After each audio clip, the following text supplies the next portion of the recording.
My husband made a new friend a few months ago. Her name was Anna, and at first, I didn't think anything of it. He told me she had a boyfriend. He said they all hung out together sometimes. But there was one small problem. I had never met her. Not once. Not even by accident. Even though my husband was seeing her pretty regularly, sometimes once a week, sometimes every other week. But somehow, I was never invited.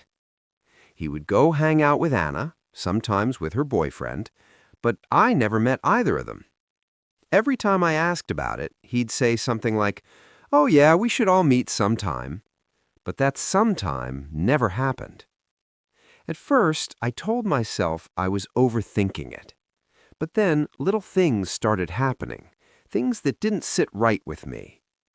For example, Anna had a problem with her heater, and instead of helping her find a solution, my husband gave her our space heater. Now, don't get me wrong, I don't mind helping people, but it felt like he was constantly jumping in to solve her problems. Like whenever she needed something, he was the first person she called. Then another situation happened. We had an old Nintendo Switch sitting in a drawer. We literally hadn't touched it in years. So I suggested donating it to a kid in need. But my husband immediately said no. And his reason? He told me he had already told Anna that maybe she could borrow it sometime. Not that she needed it, not that she asked for it, just that he had mentioned she could borrow it, maybe. And apparently that was more important than donating it to a child who actually needed it. But here's the weird part.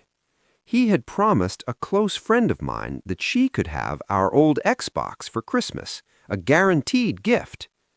And suddenly he had no problem going back on that promise. But the maybe promise to Anna? That couldn't be broken. And that's when things really started bothering me.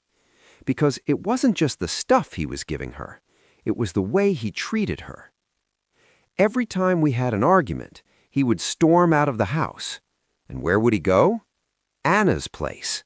Not a friend's house, not a drive to cool off, Anna's house.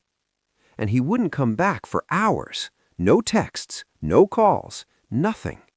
The only reason I even knew where he was because we both have iPhones and I could see his location. Then Christmas came, and this one really hurt. He made a huge deal about spending Christmas with me, said it was important, said he wanted it to be special. But he ended up spending less than 2 hours with me. 2! Then he left to go to a party with Anna, a party I wasn't invited to. He stayed there the entire afternoon and the entire night. At that point, I finally sat him down and told him how uncomfortable I was. I explained everything, the time he spent with her, the gifts, the way he ran to her house after our fights. He swore nothing was going on, said they were just friends. But then I found out something even worse. Right after that conversation, he went and told Anna everything I had said, every detail, every private thing I told my own husband.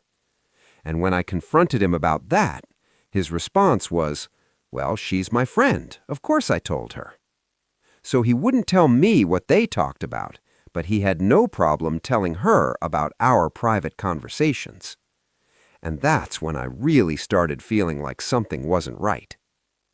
Then, one day, Anna broke up with her boyfriend. And guess who she ran to first? My husband. At that point, I knew things were bad, but I still didn't have proof. Until one night. My husband told me he had plans. He said he was going to see his grandma, then hang out with 2 of his friends, Chuck and Marvin. They were going to go play pool. He texted me throughout the day saying that's exactly what they were doing. Everything seemed normal. Later that evening, he told me he'd come home early. He even said we could watch a movie together. But by 7 p.m., he still wasn't home. I wasn't suspicious yet. I just checked his location to see if he was on his way. And that's when I saw it. His location showed he was at Anna's apartment. So I texted him. I asked him directly, "Are you with Anna?" And he immediately said no. He insisted he wasn't with her, said he hadn't even seen her. But his location was literally showing he was parked at her place. When I pointed that out, his story suddenly changed. So he said he had just driven by to pop in and say hi. So I looked it up on the map. Anna's apartment was 20 miles away from where he said he had been all day. Who drives 20 miles just to pop in and say hi? But he kept insisting nothing happened, and he even told me I could ask Chuck and Marvin if I didn't believe him. And I told him no, I wasn't going to be that person. I wasn't going to call his friends and interrogate them. But a few days later, the truth came out anyway. I was having dinner with a friend, and it turns out that friend's brother was Marvin. And during the conversation, something slipped out. Anna had been with them the entire day. My husband had picked her up that morning, brought her to Chuck's house, hung out with her there, then took her with them to go play pool. She was with them the whole time. And when he dropped her off at 7 p.m., that's why his location showed he was at Anna's apartment. But the worst part? He had asked Chuck and Marvin to lie for him, to say Anna wasn't there if I ever asked. And in that moment, everything finally clicked. Maybe he was cheating, maybe he wasn't. But honestly, I didn't even care anymore. Because the real problem was the lying.